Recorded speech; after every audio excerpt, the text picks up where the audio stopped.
The room is small and the air feels thick. I can hear the faint buzz of the light above me. I know the microphone is on. I know you are listening. You want to know what happened that night. I will tell you, but not all at once. Some things you have to hear in the right order or they will not make sense. I remember the street was empty and the rain had stopped just before I arrived. The door was unlocked. That is all I will say about that for now.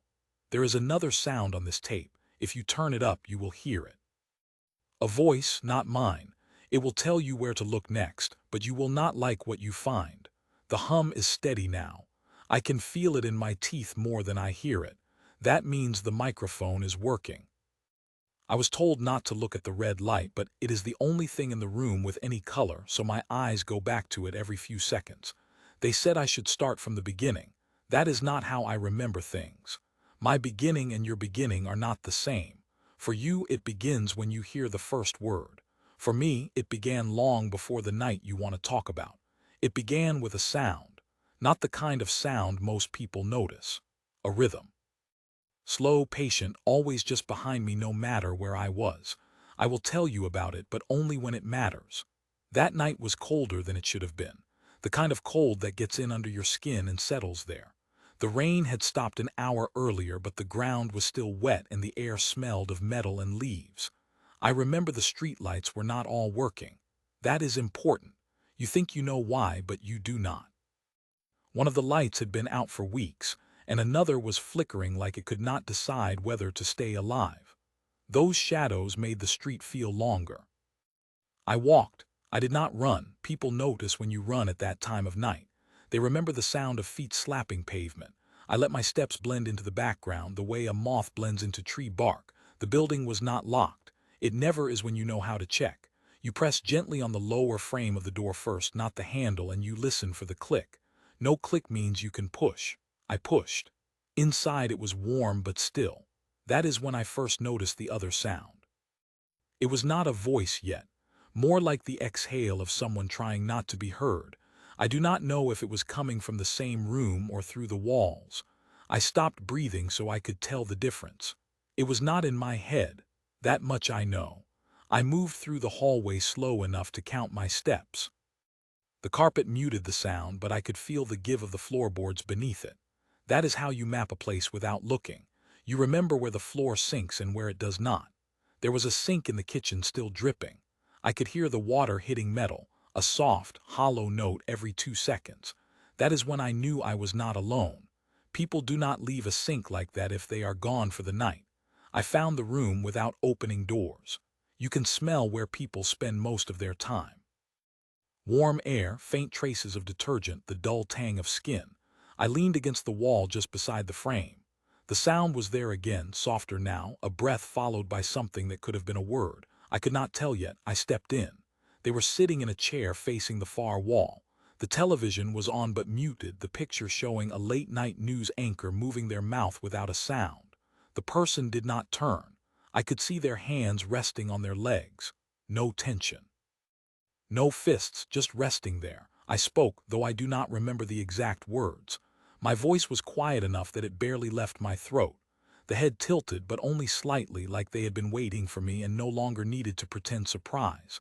I walked past them, slow, until I stood between them and the television. That is when I saw the reflection in the screen. Behind me, near the doorway, the air seemed darker than it should have been. Not a shadow exactly. More like something leaning forward. I turned fast, but there was nothing there. The hallway was empty. The rest of what happened in that room does not matter to you right now. You will fill in those blanks the way you want to. You always do. What matters is the sound I heard again as I stepped back into the hall. This time it was closer, just over my shoulder, and it carried 3 words. You will find them. I do not know if that meant me or you. I left the building the same way I came. The rain had started again, light at first, almost a mist. I kept my head down, not because I was hiding, but because that is how you remember the sound of water on pavement. Each drop hitting the same small circle of concrete makes a pattern, and once you hear it, you will notice it anywhere. I noticed it again later, far away from that street, when I should not have been able to. The next day, I listened to the tape they made me record here. Not this one. The first one. I turned the volume up until the hiss filled the room. Between my own words, there it was, that same whisper, low and certain, naming a place I had not been. At least I do not remember being there. The more I listened, the more I was sure the voice knew something I did not. It was not telling me the past. It was telling me the order of things to come. I will keep talking. I will tell you more. But you have to keep listening all the way to the end. If you stop, you will miss the one sound that matters. And when you hear it, you will understand why I could never tell you everything from the beginning. The sound in this room changes every hour. At first, it was just the hum from the light. Now there is something lower, like the building itself is breathing. I do not ask the guards if they hear it. I already know their answer. You want me to speak about the second night. That is fine. The second night is when the pattern began to make sense, or at least I thought it did. It started with the dream. I do not remember falling asleep, but I woke up knowing something I had not known the day before. There was a number in my head, 14. I could see it written on a wall, faded with scratches running through it. I knew I had to find it. I did not know why. The whisper did not come in the dream. It came when I opened my eyes. 3 words again. Same voice, same breathless tone. Turn the light. I walked that evening without a plan. That is the way to avoid being remembered. People who look like they have somewhere to be get noticed. I made my route look aimless, letting my feet take corners without thinking. The city is full of reflections if you know where to look. Dark windows, car mirrors, the surface of puddles. I checked each one, not for people but for shapes that should not be there. Twice I saw the same thing. A blur at the edge leaning in.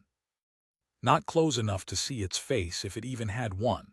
The building where I stopped was older than it looked from a distance. Brick crumbling beneath a thin coat of paint, windows sealed shut from the inside. I knew I could get in because the fire escape had rust where it should not have. Rust means water, water means weakness. The metal gave a little when I pulled it. I climbed. Inside was dark except for a strip of light coming from under a door at the far end of the hall. I stepped slowly. The boards complained with each step. The air was warm but carried the scent of something old, something left in the same place too long. That smell has weight to it. You feel it in your chest. I reached the door and pressed my ear to it. There was movement inside, soft and deliberate. A drawer opening, papers shifting, the faint clink of metal. I waited. That was when the whisper came again, closer than before, almost inside my ear. It did not just say words this time, it laughed. A slow, quiet laugh that stopped before it could take a full breath. Then it spoke 5 words. 14 is not the last. The door opened before I could step back. A man stood there, face shadowed, eyes level with mine. He did not move, and neither did I. We stayed like that for what could have been seconds or minutes. Then he closed the door without a sound. I listened. The room beyond was silent. I turned to leave, but my foot caught something on the floor. A small metal tag, the kind you find on the keys used for storage lockers. The number stamped into it was not 14. It was 17. I put it in my pocket and left without looking back. Later, when I listened to the tape of that night, the whisper came through again in the same place it had been before. Always between my sentences, always just under the noise of the room. But this time I heard something behind the whisper. Another sound, faint and irregular, like someone tapping a finger against a table in the dark. I counted the taps. 14, then a pause, then 17. I do not know yet if those numbers mean places or people. Maybe both, maybe neither. But I will keep going until I find them all. Because now I am sure of one thing. The whisper is not trying to warn me. It is trying to lead me. The air in here tastes different today. Like dust after it has been disturbed, though no one has been in this room but me. I think it follows me in now, whatever it is. You keep asking why I keep going back out there when I could stay away. I told you before, it is not about choice anymore. It is about direction. The whisper came to me while I was sitting still. That was new. Before, it always came when I was moving, when my focus was split. This time I was staring at the wall and I felt the vibration in my jaw before I heard it. 2 words only. Go tonight. I waited until the lights outside had gone out in most windows. My route took me past the station, not because I needed to, but because I wanted to hear how it sounded. There is always a low electrical hum near those buildings. This time there was a rhythm underneath, like someone drumming on a hollow pipe far away. I stopped counting my steps and started counting the beats. They matched the number 17. The building I was led to was nothing special. Midway down a block that looked like every other. No sign above the door, no number on the frame. I touched the handle and felt warmth as if someone had just let go of it. The whisper came again, one word this time. Inside. I stepped in and let my eyes adjust. The light was dim, coming from a single bulb at the back of the room. Shelves lined both walls, cluttered with boxes that all looked the same. I moved forward, brushing my fingers against the edges, feeling for something that did not belong. On the fourth shelf, the wood gave slightly, and I knew there was a hollow space behind it. I pulled it open. Inside was a stack of cassette tapes, unmarked except for a thin scratch running across each label. I picked one up and turned it in my hand. That was when I heard the sound from behind me. A breath, but longer than any a person could hold without breaking. It came closer, but I did not turn. The whisper was right against my ear now. Play it. I slid the tape into the small player on the bottom shelf. The machine clicked and the reels began to turn. Static at first, then faint voices. Not mine, not anyone I knew. They were speaking in short phrases, sometimes overlapping, sometimes leaving long gaps of silence. The words made no sense on their own, but the tone carried something sharp, like instructions given in another language. Halfway through, there was a sound I recognized. The tapping. 14, then 17, then a new number, 19. I felt the air behind me shift as though someone had stepped closer. The whisper did not speak this time. It simply breathed slow and steady until the tape clicked to an end. I took the tape and left. I did not run. Running makes noise that follows you. I walked until I reached the edge of the block, then slipped it into my coat pocket next to the key tag. When I reached the corner, the streetlight above me flickered. In the brief darkness, I saw the outline again, leaning forward, waiting. Later, when I listened to this recording, I heard the whisper again layered under my own words as it always is. But in the pause before I spoke about the outline, I swear I heard something new. The sound of footsteps moving at the exact same pace as mine. It began before the sun came up. The room was dark except for the faint glow from the hallway light bleeding under the door. I was awake without knowing why. That is when I heard it again. Not the hum, not the building's breathing, but the whisper already there when my eyes opened. 3 words, find the next. The numbers were all I had. 14, 17, 19. They had no order beyond the way I heard them. I began to watch the streets differently. Looking for doors, apartments, mailboxes, anything marked with those numbers. At first, I thought the whisper wanted me to find places, but that changed when I passed the diner on the edge of the block. The sign in the window showed a phone number. The last 2 digits were 19. I felt the vibration in my jaw again, stronger now. The whisper came through the noise of the street as if it were right beside me. Go in. Inside, the air smelled of coffee and fried food. The hum here came from a cooler in the back, steady and low. I scanned the room. Booths along the wall, counter stools at the front. A man sat alone in the corner, his hands folded on the table. His jacket was worn, edges frayed, the number 17 stitched in small black thread above the cuff. He looked up once, met my eyes, then returned to staring at the tabletop. The whisper told me to sit. I did. Across from him, I placed my hands flat on the table. We did not speak. We did not need to. There was a connection I could not explain, as if the space between us was already full of words we could not hear. Then he slid something across the table, a matchbook. On the inside cover, written in small, cramped letters, was the number 14. Before I could ask anything, he stood and left. His footsteps were measured, unhurried, fading into the hum of the cooler. I stayed until the matchbook felt heavy in my hand. Then I left. The whisper followed me outside. This time it did not just instruct. It questioned, did you see it? I looked around, but there was nothing unusual. Then I noticed the reflection in the window of the shop next door. Behind me, across the street, someone stood very still, watching. The moment I turned, they were gone. I opened the matchbook again as I walked. Inside, tucked under the cardboard flap, was a key. Not a house key. A small, flat key with a code stamped into the metal. It did not match any number I had yet. I kept it. That night I played back the recording from the diner. The microphone had picked up more than I heard at the time. Under the faint clinking of cutlery and the cooler's hum, the whisper spoke again, softer, almost careful. "The next will speak to you." That was the first time I realized it was not just about finding people connected to the numbers. It wanted me to interact with them, to pass something along, to take something in return. And each time the pattern grew more complicated, more dangerous. I will follow it because now I understand what happens if I do not. It happened on the third night after the diner. I had not slept. Every time I closed my eyes, I heard the tapping pattern, the one that had been with me since the first number.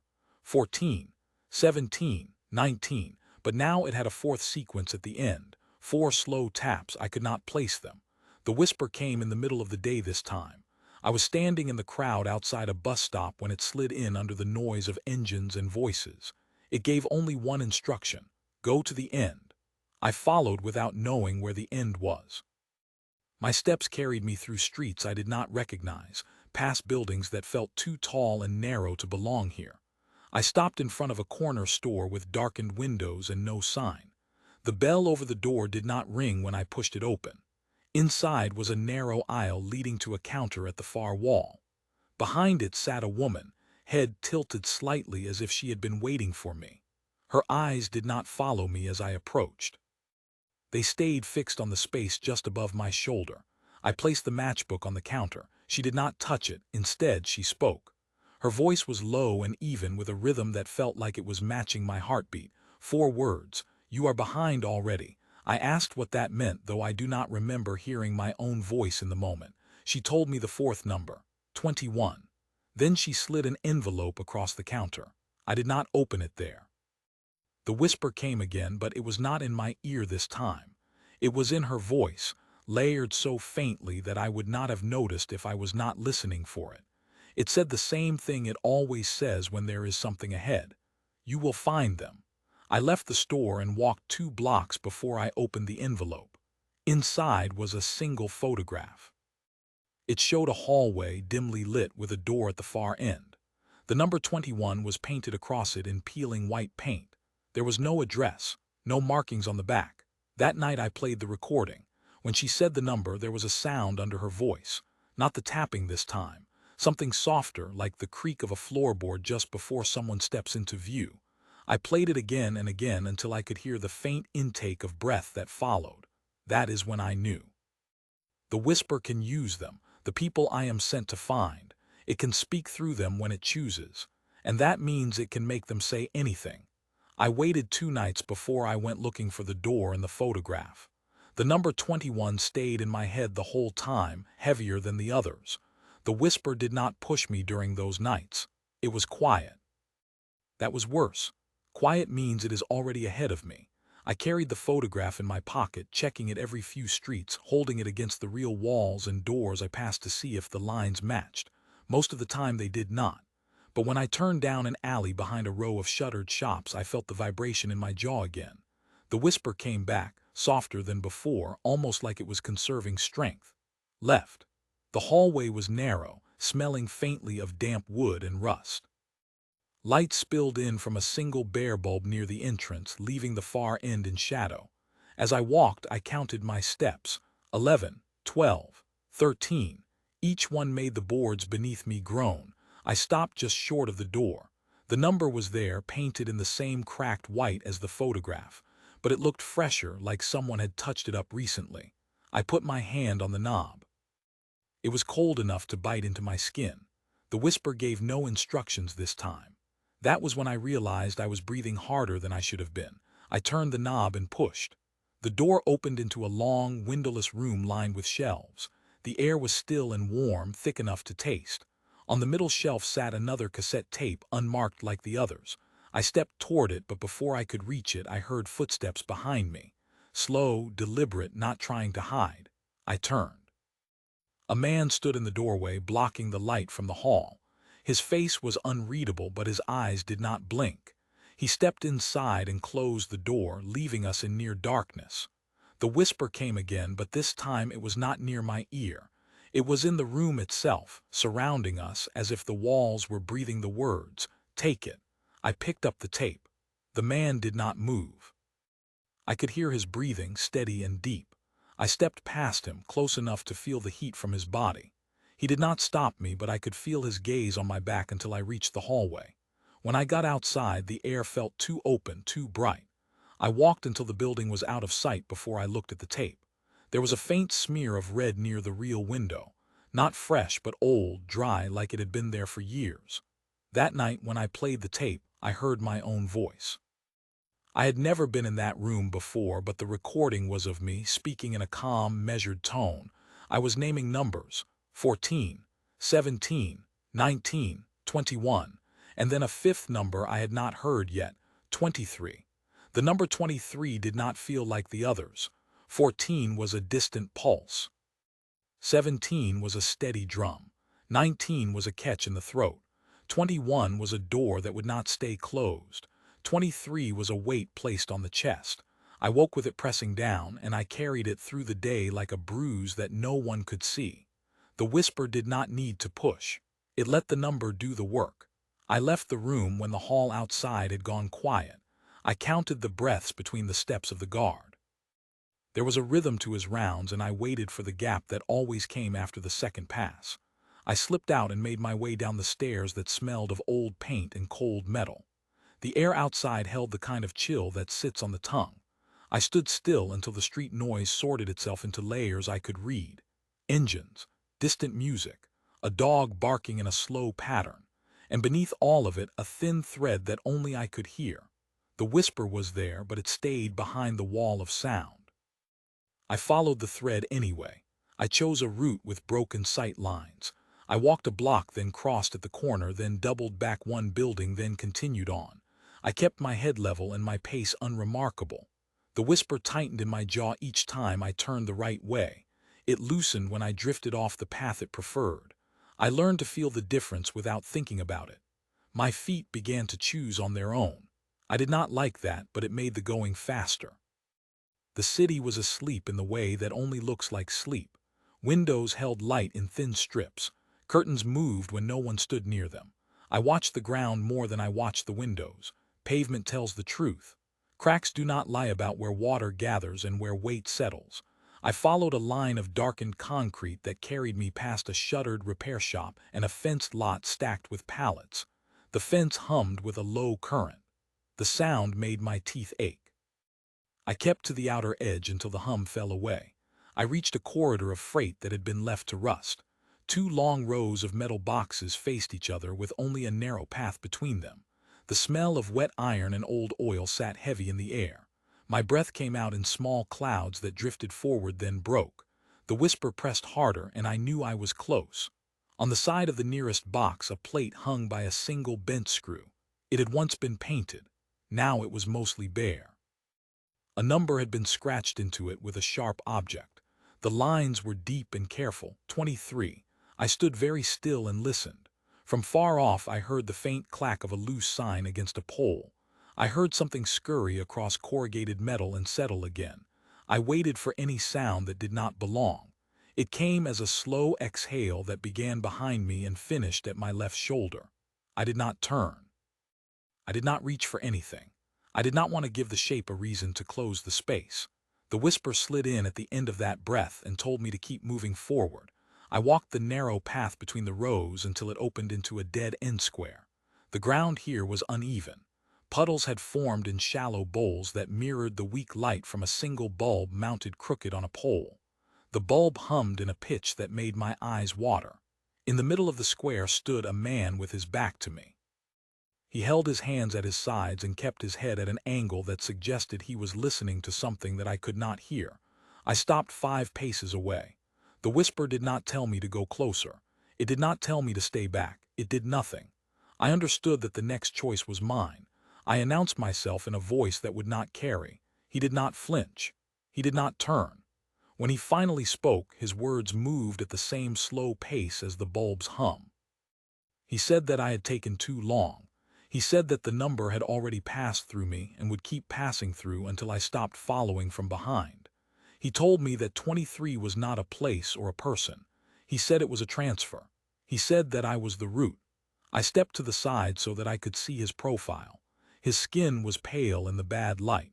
His eyes seemed fixed on a point that was either very close or very far. He lifted his left hand and showed me a ribbon of audio tape looped over his index finger. It hung there like a thin black vein. He said that he had been given this and told to wait until the sound brought me. He said that when I arrived he should give it to me and then leave without looking back. He did not ask why. He did not ask who told him to do it. He already knew he would not be allowed to remember. He held out the loop. I did not take it at first. I listened. Square offered its small noises. The bulb. The wind pressing a corner of loose sheet metal into a steady tap. My own breath. I waited for the whisper to speak. It did not. The absence told me that my hesitation mattered to something. I reached out and took the loop at last. The tape was cold and slightly tacky. It stuck to my fingers as if it wanted to stay. I folded it carefully and placed it in a pocket where it would not snag. The man lowered his hand and released a breath that sounded like relief. He began to walk past me with slow steps. As he drew level with my shoulder, he paused and leaned his head closer in a motion that did not feel like his own. In a voice that was not quite his, he said that I should not keep the loop near the recorder. He said that the order must hold. He said that if the loop touched the reels before the last number arrived, everything that had already happened would happen again in a different order. He said that I would not notice the difference until it was too late. Then he straightened and continued on without looking back. He turned a corner behind the rusted boxes and was gone. I stayed in the square alone. The bulb flickered one time and steadied. The whisper returned like water moving through a thin pipe. It told me I had done what was required. It told me to leave the way I came. It said that I would know when to listen. The command settled over me like a cloth over a birdcage. I felt calm and small and ready to be moved. I chose to disobey for 3 breaths. I counted them. On the 4th, I did what it wanted. I retraced my steps through the narrow path. I kept my shoulders tight so that my coat would not brush the metal and make a sound that could echo. At the opening, I stopped and looked back once. The square looked the same as when I had arrived. The puddles held the weak light. The bulb hummed with its thin whine. Nothing had changed, and yet the weight of the number had shifted. I could feel that it had passed from him to me and that the path did not end here. I reached the street and found a bench that faced the side of a closed shop. I sat with my hands tucked under my arms. I listened without closing my eyes. The whisper did not come. I waited anyway. In the quiet that grew around me, I began to hear the tapping pattern again. It came from somewhere to my right. 14. 17. 19. 21. Then one more tap that landed alone. It sounded like a finger striking a glass jar. I turned my head and saw a shadow in the shop window that did not match my own. It leaned forward in that familiar way. It did not move when I stood. It did not move when I walked. It only vanished when I reached the corner and looked back. I returned to the room by a route that left no straight lines. Inside, I sat at the table with the recorder in front of me and the loop of tape on the far side of the table where it could not slide down by accident. I stared at the machine until the red light began to seem too bright. I did not press play. I pressed my fingertips to the table and felt the grain of the wood under the paint. I waited for the whisper to tell me what to do. It stayed just out of reach. I understood that it was listening to see what I would choose without it. I opened the small drawer where I had kept the earlier items. The matchbook. The key tag with 17 stamped into it. The unmarked tape from the room with 21. I laid them out in a line that felt right even if I could not say why. The matchbook on the left. The tag in the middle. The tape on the right. The loop I placed above them like a thin horizon. I looked at the line until it no longer looked like objects. It looked like a sentence I could not read. I let the recorder run as I spoke softly to mark the time. I described the square and the man in the loop. I said the number out loud. I said that I was expected to wait. I said that I would wait. At the edge of my own words, I heard the whisper bleed in. It was faint and patient. It let me speak. When I finished, it said that I had done almost everything I was meant to do. It repeated the words almost everything with the smallest trace of amusement. I understood that it was not finished with me yet. I did not sleep. I sat in the chair until my back ached. I kept my eyes on the loop of tape. I was afraid that it would move on its own. I was afraid that I would move it without knowing I had moved. When the first thin band of morning light slid across the floor, I stood and stretched my fingers and picked up the loop and sealed it inside an empty case so that it could not unspool. I hid the case at the back of the drawer under a false bottom I had cut weeks before. I played back the recording of the night. My voice sounded steady. The pauses were long. Between them, the whisper braided itself with the hum of the light and the low breath of the building. At the moment when the man leaned close and let that other voice speak through him, the sound changed. There was a second hum that was lower than the first. It vibrated the furniture. It sent a cold thread up the back of my neck. It was a frequency that did not belong to a single room. It felt like a signal that came from very far away. I stopped the tape and pressed my palms against the table until the cold left my skin. The whisper returned then as if it had been waiting for the playback to end. It said that I had crossed the point where a simple confession could fit the facts. It said that what I was recording was no longer a record for others to hear. It said that it was a map for me. It told me there was one more number that would turn the pattern from a line into a closed shape. It told me that when the shape closed, someone would not wake up in the place where they had fallen asleep. It did not tell me who. It did not tell me when. It made no threat. It spoke as if reading a forecast.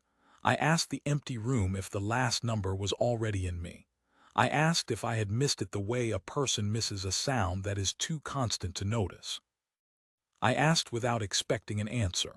The whisper gave me one. It said that the last number was a door I would not recognize as a door.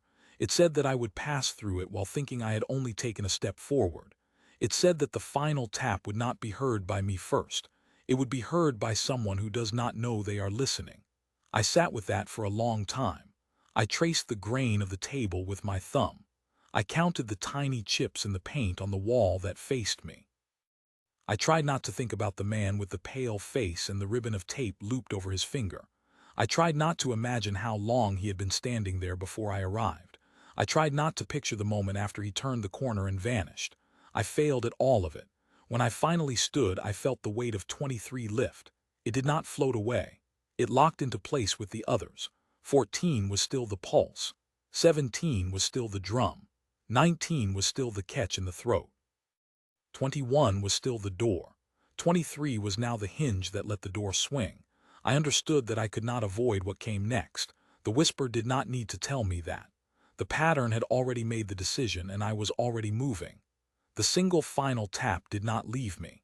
It lived in the hollow just under my sternum, beating at a pace that had nothing to do with my heart. At first I thought it was only a marker, the end of a count, the punctuation at the end of a sequence. But in the days that followed, I began to feel it in moments that had no connection to the others. Standing in line at the store, I would hear the exact hollow knock and the sound of someone setting down a bottle. Crossing the street, I would hear it in the timing of a passing bicycle over a crack in the pavement. Always once, never twice, never followed by anything but silence. The whisper was patient. It let me hear it everywhere before it spoke again. When it finally returned, it was with no preamble. One sentence, the last is here. The pressure in my jaw came instantly, sharp enough to make me pause mid-step. My route had been meaningless until that moment. Now it seemed obvious that I had been walking towards something. I turned a corner into a narrow side street lined with tall brick walls. No windows, only a single door halfway down. The door had no number, no lock I could see, only a deep scuff across the lower half as if something heavy had been dragged through it. The whisper told me to open it. I did. The air inside was cool and dry, with the faint smell of old paper. The room was small, lit by a single desk lamp in the corner. A man sat at the desk, his hands resting on a stack of envelopes. He did not look up as I approached, but I could see that each envelope was marked with a number: 14, 17, 19, 21, 23. The last envelope was unmarked. He picked it up and slid it toward me. His voice, when it came, was flat, but in the background I heard it, that same final tap, faint, perfectly timed to the movement of his lips. He said the envelope was not to be opened until the tap came again. He said I would know when because the sound would not be in the air but in my chest. I took the envelope. My hands felt colder after I touched it, as though the skin had been in shade too long. I did not ask questions. The whisper was there now in every exhale, feeding me the rhythm of my own breath. It was so constant that I realized something I had not before. It was no longer giving instructions. It did not need to. I was already moving exactly how it wanted. When I left the room, I did not remember turning the knob or stepping back into the street. My first clear memory was standing halfway home with the envelope still in my hand. It seemed lighter than when I first took it, as though it had emptied itself in transit. Back in the room, I placed it on the table with the others. I did not open it. I knew that if I did, the pattern would break, and the whisper's tone had carried a warning even without the words. I sat in front of it until the light changed outside and the first lines of shadow touched the floor. That was when the tap came again. Not in the air, but deep inside my chest, where no sound should be. I reached for the envelope. The tap in my chest did not fade. It stayed there, vibrating like the faintest aftershock, until my fingers were already under the flap of the unmarked envelope. The paper tore cleanly, without the sound of fibers resisting. I tipped it forward, expecting another key, another matchbook, another scrap of tape. What slid out was a single strip of thin card no wider than my finger. It was blank at first glance, but when I turned it under the light, a number rose out of the paper in faint, dry indentations. 25. It was not the number that froze me. It was the way it felt under my thumb, as if the grooves had been pressed in while the card was still warm from a body. I held it there, feeling the pattern of the lines, tracing them over and over until the whisper came. "This is the last." I thought that would be a relief. It was not. The pressure in my jaw shifted into something lower, deeper, as if the sound was being piped in through my ribs. The whisper told me to leave now. No direction this time, only the command to move. My steps felt decided for me, each one locking into the ground like it had always been meant to land there. The route was short, too short. I should not have arrived anywhere so quickly, but suddenly the buildings opened up and I was standing in front of a narrow metal stairwell leading down into the earth. No signs, no light, only a smear of chalk on the wall beside it, a single diagonal line that might have been the start of a number. I descended. The air grew cooler with each step, carrying the scent of oil and something older, something that clung to stone for decades. At the bottom was a door. The handle turned without resistance, and I stepped into a space that seemed larger than it should have been. Rows of shelves stretched away into the dark, each lined with boxes. In the center was a table, and on it sat a reel-to-reel machine already threaded with tape. The whisper told me to sit. I did. The reels began to turn on their own. Static filled the room, then a voice emerged, my voice. Calm, steady, speaking numbers in order. 14, 17, 19, 21, 23. And finally 25. After the last number there was silence. Then came the single tap, loud and hollow, the same sound I had felt in my chest. The whisper did not speak now. It did not have to. The tape kept running, and I heard footsteps, not mine, moving closer from somewhere deep in the rows of shelves. Each step matched my heartbeat until I could not tell which was which. I understood then that the pattern was closing. The footsteps did not rush. They advanced in the slow, measured way of someone who already knows there is nowhere else to go. The sound was heavy enough to suggest weight, but not enough to shake the floor. Each step landed with the same even space between. A perfect rhythm that fit the shape of the tapping sequence burned into my mind. I kept my eyes fixed on the far end of the aisle between the shelves. My breath slowed without my permission. The whisper was silent, but its absence felt deliberate, as though it was holding its breath with me. A shape emerged from the dark, first just the outline of a head and shoulders, then the sharper lines of arms hanging loosely at the sides. The figure stopped halfway down the aisle, standing just at the edge of the light. I could not see the face. It was as if the light bent away, refusing to settle on the features. The whisper returned in the smallest murmur, threading under the faint hiss of the tape reels. "Stand." I rose from the chair. The figure began to walk again, closing the space until only the length of the table separated us. I could see details now, the edge of a coat, the faint ripple of breath at the collar. The whisper told me to give it the card. I slid the strip of card across the table. A pale hand reached out and took it, the fingers long and thin, the nails short but clean. The hand withdrew without any sound of cloth or movement. The card vanished into the shadows gathered at the figure's side. Then the voice came. Not the whisper, but the voice I had been hearing layered in every tape since the first. To hear it unfiltered was like feeling a bone slide back into place, wrong and right at the same time. It said that the numbers had always been doors. Each one opened and passed without my knowing what I left behind. It said the final number was not the end, only the point where the path folded back onto itself. I asked what that meant, but my voice felt distant, unsteady, as though it belonged to a recording played too slowly. The figure told me that when the loop closed, I would not be where I thought I was. No one would. The whisper bled back into the space between us, its tone sharper now. Listen. I did. Beneath the constant hiss of the reels, I heard a new sound, the slow roll of something heavy across the floor above us, a scrape followed by a hollow thud. It repeated, steady as a heartbeat. The figure stepped aside, clearing my view of the far end of the room. There, past the shelves, was another door. It was open just enough to show the black beyond it. Go. The whisper's command was cold, precise. My body moved before my thoughts caught up. I walked past the figure, the air colder near its side. My footsteps felt muted, absorbed by the stone floor. The open door grew larger until it filled my view. Beyond it was a corridor lined with the same shelves, but these were empty, their surfaces covered in a thin film of dust.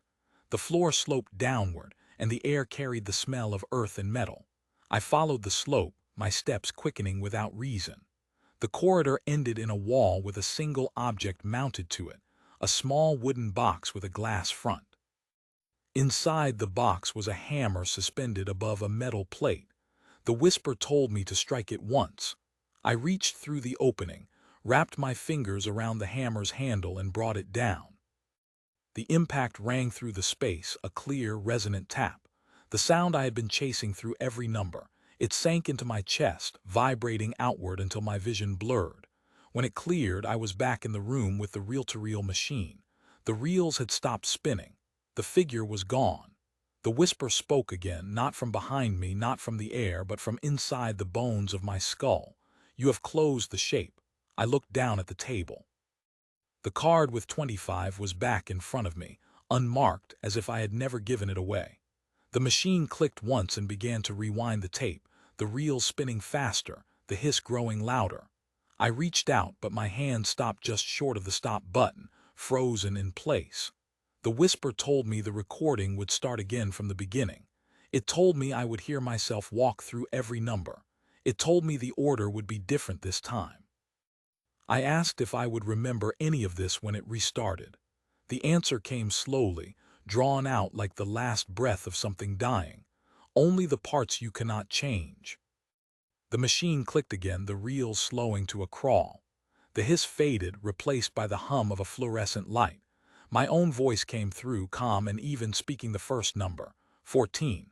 The first thing I noticed was the light. The same harsh hum from the ceiling, the same pale flicker along the edge of the table.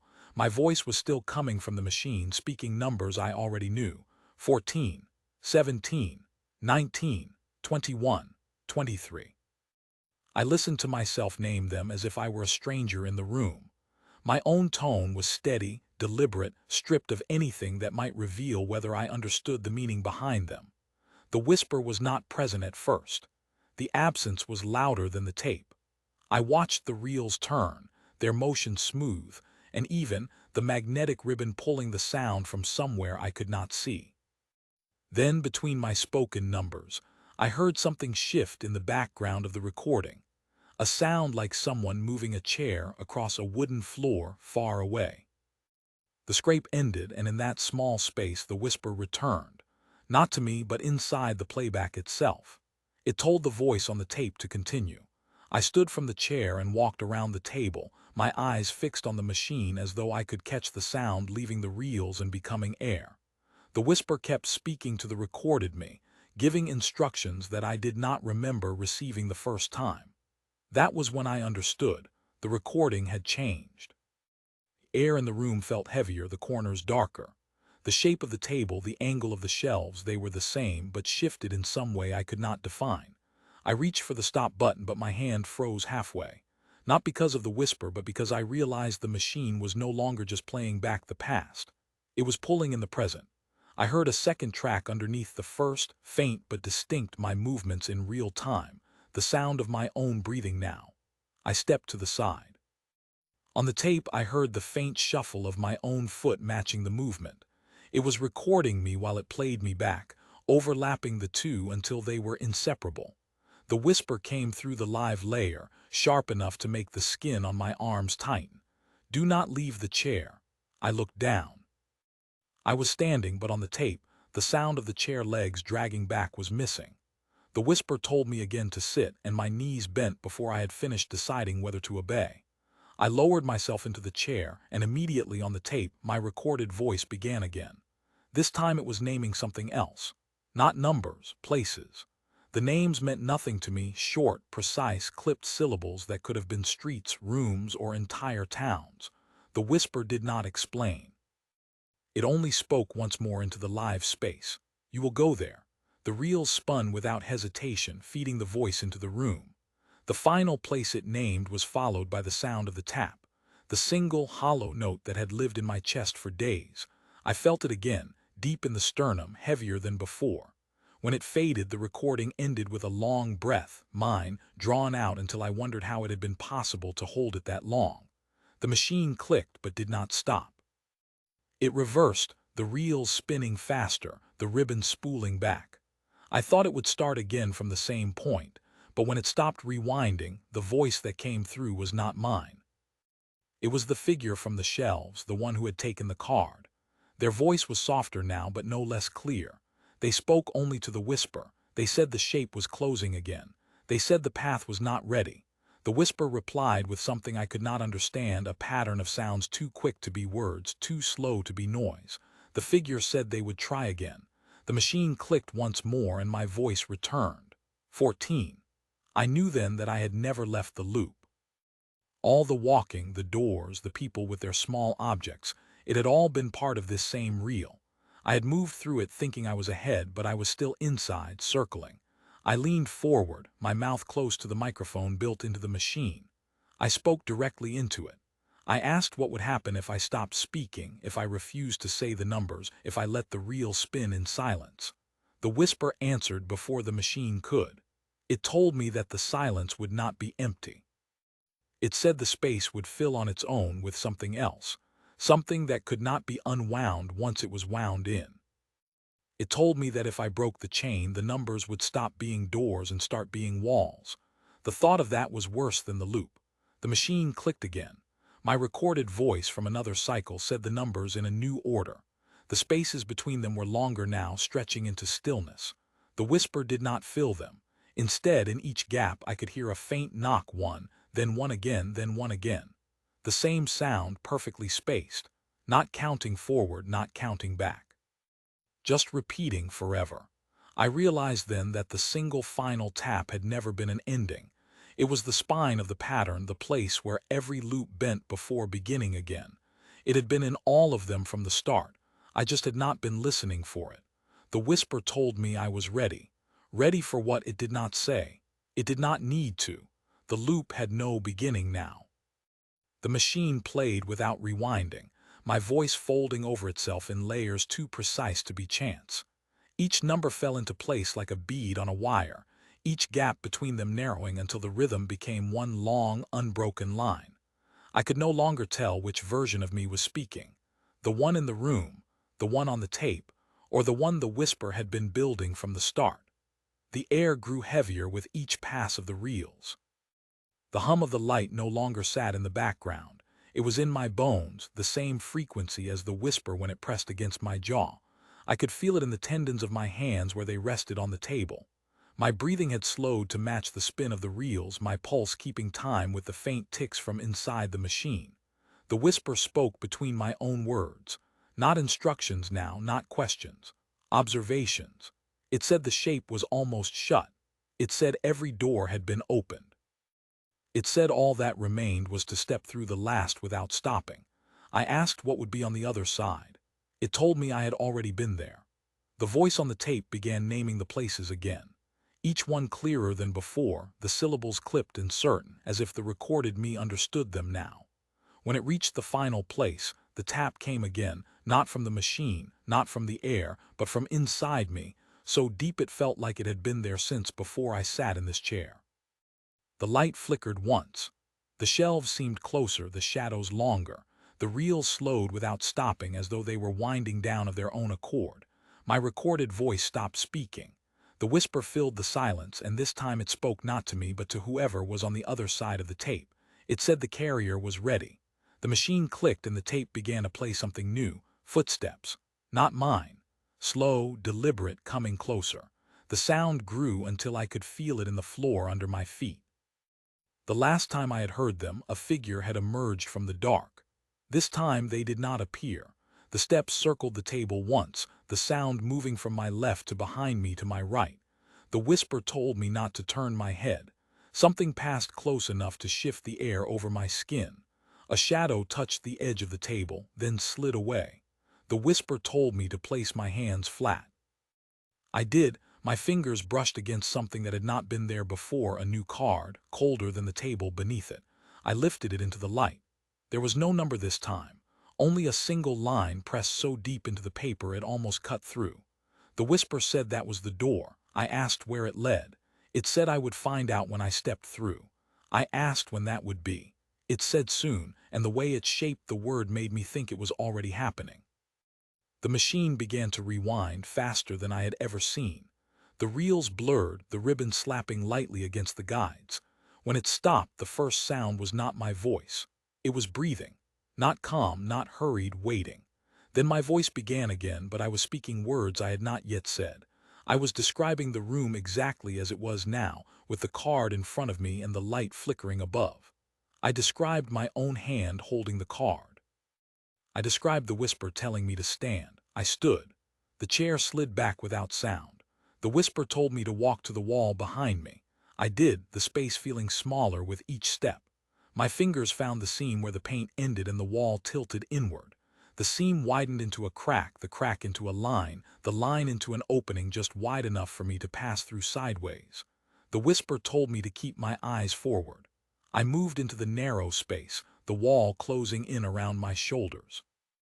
After 4 steps, my foot met nothing and I began to descend, though I could not feel stairs beneath me.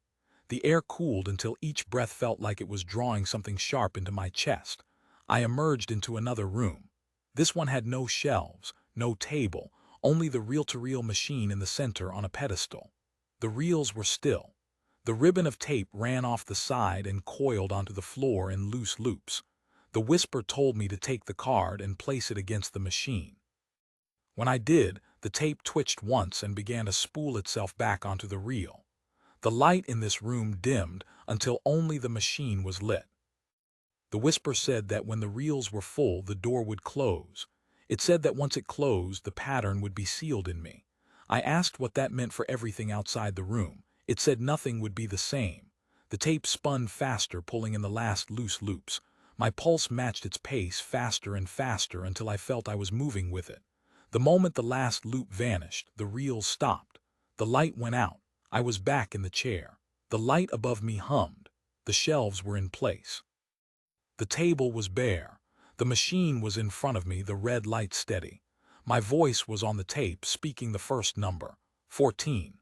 The whisper leaned close, the sound threading through the words I had not yet spoken. It said the next time I reached the end, it would not be me in the chair. And then it told me to keep going.